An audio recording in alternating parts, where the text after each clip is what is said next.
It started as an ordinary afternoon in a small American town. The kind of day where the streets are quiet, the sun lingers in the sky, and no one suspects history is about to be written inside the walls of a police station.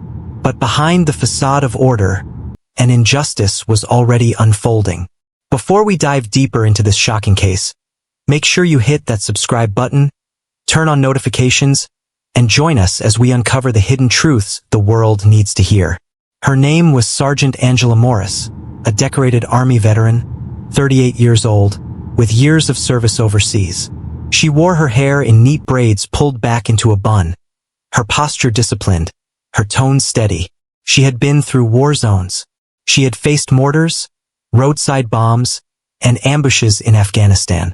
But nothing could have prepared her for the humiliation she was about to endure, not from foreign enemies, but from the very people sworn to protect her at home. Angela had been driving back from the grocery store, her car packed with supplies. She had just come off a phone call with her daughter, a teenager waiting at home, excited to help cook dinner. The radio hummed low in the background when flashing blue lights appeared in her rearview mirror. She sighed, signaling and pulling over calmly. She wasn't speeding. She wasn't breaking any laws. Still, two white police officers stepped out of their cruiser and approached her vehicle with a swagger that dripped with arrogance. "License and registration," Officer Daniels barked. His voice carried an edge, not of authority, but of disdain. Angela complied, handing over her papers. "Is there a problem, officer?" she asked evenly.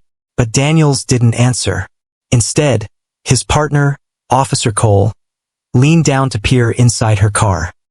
His eyes darted across the bags of groceries, then locked on her with suspicion that had no basis in fact. "What's in the trunk?" Cole asked. Angela's brows furrowed. "Groceries. Food for my daughter." "Step out of the car," Daniels snapped. Angela paused. She knew her rights. She knew she hadn't done anything wrong. "On what grounds?" she asked. That one question ignited their fury. Daniels yanked the door open and grabbed her arm. "On the grounds that I told you to." Angela's voice rose, steady but firm. "I am a U.S. Army veteran. I know my rights. I have done nothing wrong. But reason had no place here." Within seconds, the officers forced her out of the vehicle, twisted her wrists, and slapped cold metal cuffs on her hands. Her groceries spilled onto the pavement, cans rolling across the road, apples tumbling into the gutter. Passers-by slowed to watch. Some filmed with their phones. A few shouted in protest. She didn't do anything. But the officers shoved her against the hood of their cruiser, treating her like a criminal. One man in the crowd recognized her. "That's Sergeant Morris. She served overseas. She's a veteran." But the cops didn't care. With cruel smirks, they pushed her into the back seat of the patrol car and slammed the door. Inside the station, Angela was booked like a suspect. Fingerprints, mugshots, personal belongings taken and placed into a plastic bag. She asked again what the charges were. They told her she was being uncooperative and resisting arrest. Resisting arrest. For asking a question. Angela sat in the holding cell, the fluorescent lights buzzing above her. She replayed the moment in her head. She thought of her daughter waiting at home, wondering why dinner hadn't started. She thought of the years she spent in combat zones, serving a country that now mocked her loyalty. But what the officers didn't know was that Angela wasn't just any veteran. She had connections, deep ones. Before she left the Army, Angela had worked with military intelligence. She had done joint operations with federal agencies. She still had contacts inside the FBI, people who knew her reputation, her record, and her sacrifice. And when she didn't show up for a scheduled video call that evening, one of those contacts grew suspicious. Angela was never late, never unreliable. Within minutes, calls were made. Strings were pulled. And the FBI learned that a decorated veteran had been arrested under flimsy pretenses by two local cops. Inside the precinct, Daniels and Cole strutted through the halls like men who had won a prize. They joked about her attitude, about how people like her always played the victim. Their words dripped with racist contempt, whispered just loud enough for others to hear but not bold enough to be caught on official record. But justice was already on its way. 30 minutes after Angela was locked inside that cell, the sound of heavy footsteps echoed through the station. Doors slammed open.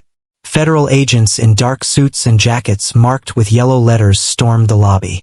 Their presence was a shockwave, calm, authoritative, unstoppable. The desk sergeant froze. "Can I help you?" The lead agent flashed his badge. "FBI, we're here for Sergeant Angela Morris." "Where is she?" Whispers spread through the building like wildfire. Officers glanced at each other nervously. Daniels and Cole stiffened, suddenly pale. The agents didn't wait for cooperation. They marched down the corridor, pushed open doors, and found Angela sitting in the cell. Her back straight, her eyes unbroken. She looked up as the agents entered, and for the first time in hours, she felt the weight on her chest lift. "Sergeant Morris," the lead agent said, his voice steady with respect. "We're here to get you out." Keys rattled. The cell door swung open.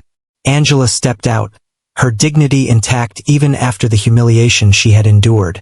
The agents didn't stop there. They turned on the officers who had arrested her. "Who authorized this detention?" Daniels stammered. She was resisting arrest." "False," the agent snapped. "We've reviewed the footage. Witnesses. Civilian recordings. This was unlawful. You will answer for this." For the first time, Daniels and Cole had no words. Their smirks vanished, replaced by the realization that their badges would no longer shield them. The station, once filled with casual arrogance, now pulsed with fear. The FBI agents moved swiftly, collecting reports, seizing body cam footage, and ordering statements. The message was clear. This was not going to be buried. Angela stood tall as they escorted her out, the cold night air hitting her face like freedom itself. The crowd that had gathered outside erupted in applause. Strangers shouted her name, chanting in support. For them, she wasn't just a woman wronged. She was a symbol, a reminder that injustice could be exposed, and that sometimes power answers to a higher authority. That night, news of the incident spread across the nation. Clips of her arrest went viral. Hashtags exploded on social media. Civil rights groups demanded answers. And within days, Daniels and Cole were suspended, pending investigation. Angela sat at home with her daughter, finally able to explain what had happened. Her daughter listened with wide eyes, anger mixing with pride. "Mom, you're a hero," she whispered. Angela smiled softly. "I'm just someone who stood my ground. And I'm not done fighting." Because for Angela, this wasn't just about her. It was about every person who had been silenced, every victim of prejudice who didn't have the connections she did, every injustice that never made the news. The story of Sergeant Angela Morris became more than a single arrest. It became a movement. And for the officers who thought they could get away with racism and abuse of power, it was the beginning of the end. Because when the FBI storms your station, the shield of silence cracks, and the world watches as justice kicks down the door. If this story moved you, don't let it end here. Like this video, share it with someone who needs to hear it, and subscribe to True Crime Uncovered for more stories where justice is demanded and silence is broken.